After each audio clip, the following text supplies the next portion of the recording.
atonement is limited. Jesus only died for the elect.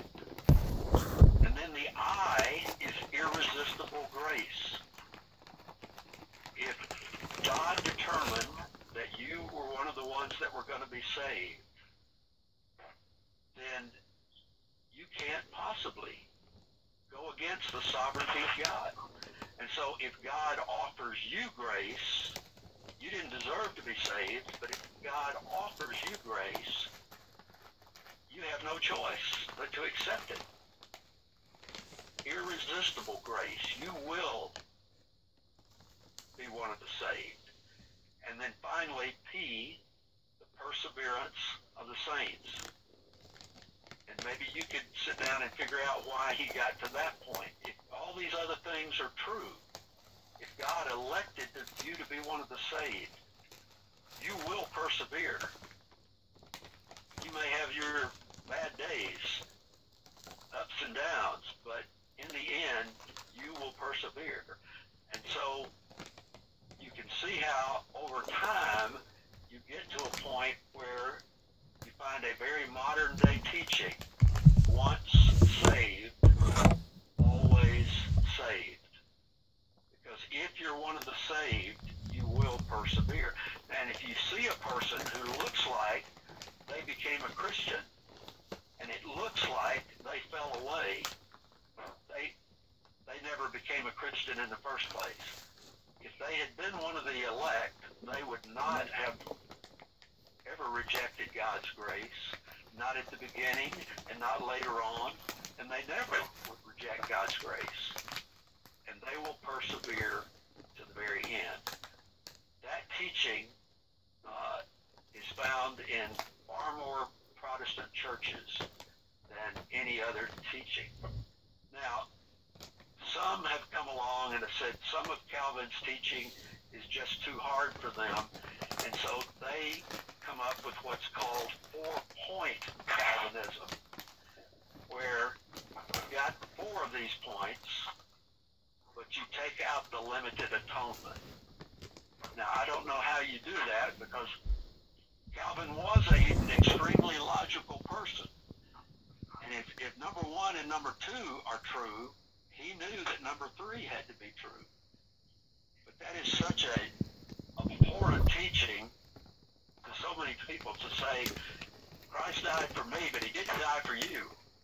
That is such a negative type of teaching that kind of communicates something about God that people don't want to communicate, that people have taken that one out and still tried to make the basic core of Calvinism hold together. Now, I'm going to mention something in a little bit, probably not this week, but maybe the next time we study. There are a group of churches that kind of don't come out of this influence, and they come more from John Wesley, who comes later on. You may know his brother Charles Wesley better than John, because Charles wrote many of the hymns we sing. But the Wesley brothers kind of have a different Reformation that comes out of the Church of England later on. And they approach this very differently, and we would, interestingly enough, our roots in our movement go back more to the Presbyterian Church, which is one of the strongest of the Calvinist churches. So that probably raises some questions, so feel free to, just one at a time, unmute your microphone if you'd like to ask a question.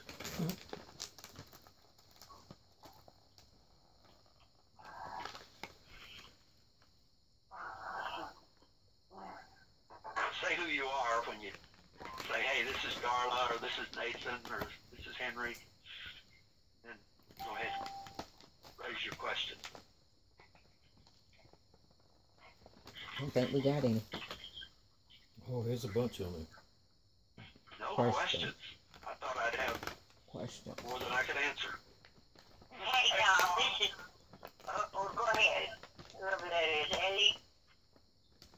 This is Eddie, Tom. Uh-huh. Tom, Hey, Nick. Vinny's calling. I wish you'd go in deeper on what you said about communion, about the things that we said.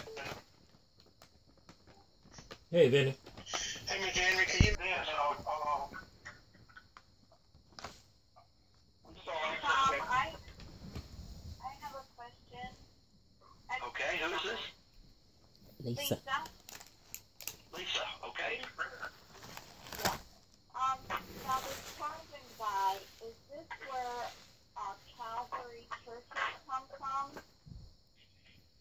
No. But, as far as I know, there is not any denomination, but there might be, that calls itself, the Calvary Church. A lot of churches use the name Calvary because that's another name for the hill, Golgotha, that Jesus died on. Yeah. And so, Okay, so it's not its own doctrine. they do not usually, Calvary that is does not not usually doctrine. bring a group of people together as a denomination. Okay, That gotcha. more often than not is You not used muted? by independent churches that Okay. just want to pick a kind of a unique name I didn't know you wasn't muted. and point out that the belief is the cross of Calvary. Okay.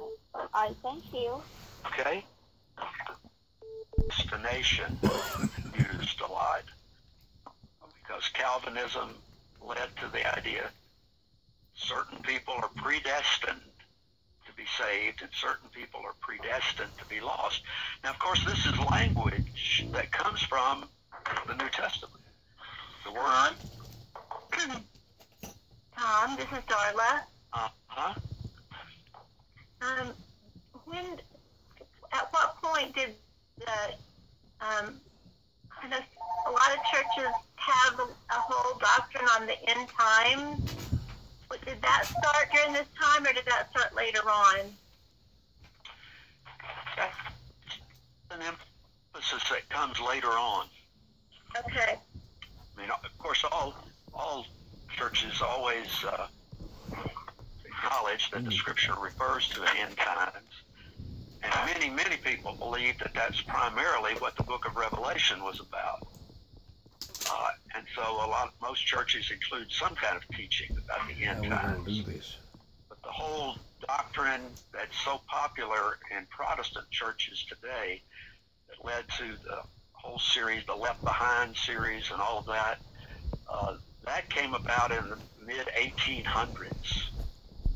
I'm waiting. We have time, I'll make a little bit of, 15 I'll minutes. talk a little bit about that. But like if any of you have ever had a Schofield reference Bible,